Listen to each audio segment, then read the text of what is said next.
Yan guys, kung nakikita nyo, meron tayong hawak dito na male na part ng torque drive at ang isang female. So ayan, papakita ko sa inyo paano maglagay ng grasa sa ating torque drive assembly.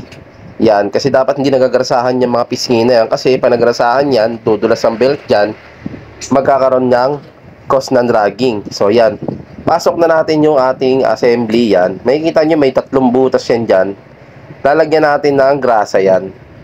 Yan, para maganda yung pag-twist niya. Hindi siya na-i-stack up. Importante may grasa yan. Meron kasi dyan nakalagay na tatlong pin. Ayun yung pin, ayun yung parang pinaka-stopper niya. Kasi yung pin na yan, ayun yung pinaka... Pag nasumagat na sa pin, ayun yung pinaka-time na hihinto na yung pihit ng torque drive. So yan, dapat nyo lagyan yan. Tatlo yan na side. Yan, lalagyan nyo siya ng grasa. Punuin nyo siya yung saktuhan lang, yung hindi siya kakalat sa labas. Yan. Lagyan nyo siya yung tatlo. Yan. Madumi na kasi, nilinis ko yan. Bali, itim na talaga. Yan.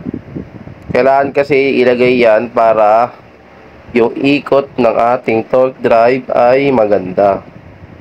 Yan. Kasi yan, ilagay nyo na yung pinaka, yung tatlong pin niya. Yan, lagyan nyo na yung tatlong pin.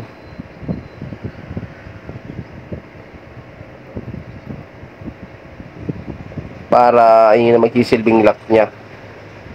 Yan, napaka-importante ng pin niya kasi pag halos wala na yan at kulang na yan, masisira yung mga butas na yan, lalaki yan. Kumbaga makakalkal yan kasi mapepersa. Dalawa na lang ang pumipigil, kaya isa, kaya dapat kompleto yan, tatlo na yan. Then pag nalagay nyo na yan, linisin nyo. Walang excess doon sa labas sa gilid. Para hindi kumalat pag ikot. Yan. Yung saktuhan lang siya doon sa may butas. Yan. Kasi ang nagpe-prevent naman yan para hindi kumalat yung oil seal. Eh yung oil seal sa doon sa gilid. Hindi sa lalabas ng dahil doon. Kasi ba yun yung parang pinakaharang sa leak niya. Yan, yung oil seal na yun sa taas. So dagdagan natin yan. Yung saktong puno lang. Yan. Lagyan natin siya. Kasi napaka-importante ng tama yung lubrication niya. Kasi pag hindi, pag kinulang, may tendency mabilis siyang gumanit. And yung friction niya, sobrang tigas. Kumbaga yung friction niya ay pangit. May tendency siyang masira agad. So yan. Yan, balik na natin yung pinaka housing na yan para mailagay na natin yung clutch lining assembly. Yan. Tapos ikot-ikot nyo para maano yung ano niya, yung lubrication niya dun sa loob. Yan. Yan. Tapos dapat dyan sa may gitna na yan ng pisngi, wala yan langis dyan or grasa para hindi dumulas yung belt. Yan.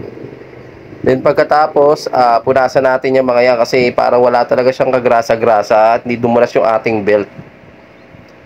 Kasi magpakakos isa pa sa dragging. Yan, ngayon, lagay na natin yung clutch spring. Yan. Ngayon guys, pag wala kayong proper tools, kasi ako wala pa proper tools, pwede mo naman gamitan ng paa. Dalawang kamay, tapos alalayan mo ng paa para bumaba yung mailak natin yung nut ng torque drive na yan. Yan, so ganyan lang yung diskarte. Diin nyo, tutok nyo doon sa pinaka parang pinaka ano ng torque drive. Yan, diin nyo.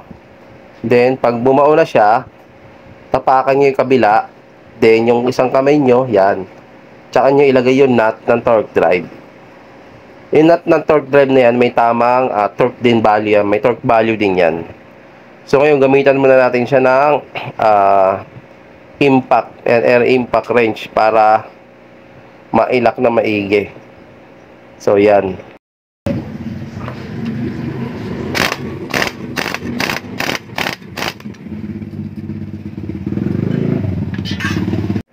So yan, ganyan lang kadali mag-assemble ng torque drive at clutch lining assembly.